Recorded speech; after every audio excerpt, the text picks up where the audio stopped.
Hello guys, Art-Teeves here. This is the second part of my Stylized Robot Butcher modeling series. Let's get started.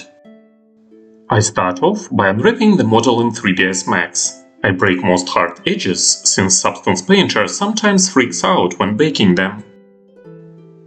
I break all UV circles, relax them and straighten UV chunks as hard as Max allows me to. Then I normalize clusters and go to Rhizome for final polishing. All of this can be done in various software, plus there are many decent plugins for Max itself, yet I prefer this workflow as it is quite fast and straightforward. I normalize and rescale clusters for the first time before I go to Rhizome and simply straighten all quadrified UV chunks. I lazily align some bent elements to their central edges. They may cause some texture deformations later on, but it won't be too bad, at least not for my goals. Finally, I use the UV packer with its padding set to 16, constraining it from rotating my UVs. Also, I do some minor manual fixes to resulting map. When it comes to baking the model in Substance Painter, I disable the ID section, set subsampling to 4x4, and put the highest amount of rays on all tabs. For my main folder, I use the preset steel painted worn material, play with its color, and then duplicate it, applying the weathered paint smart mask to my second layer.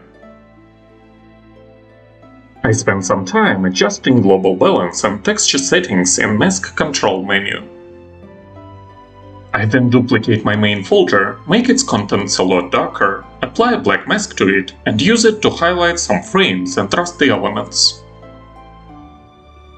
If you want to remove dark shadows on inner parts of model's hands, you shall set ambient occlusion to same element only on baking phase.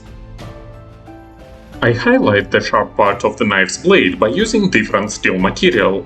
I have to rotate its pattern and some other layers by 90 degrees angle. I use rubber dry preset material for all rubber parts and apply glossy plastic to robot's eyes. Then I use a cloned copy of such material, mask it, add a paint layer to it, and paint some eyeballs. If you are preparing your model for animation, you should consider painting some eye textures outside of a particular UV chunk, while making the eye a separate object. This way you will be able to move the eyeball without rotating the eye itself. Finally, I create a cover-up paint layer, set its blending options to pass through, and mask remaining seams. Thanks for watching guys! If you got any value from this video, be my guest and subscribe to my channel for more stylized content, and most importantly, have a great day!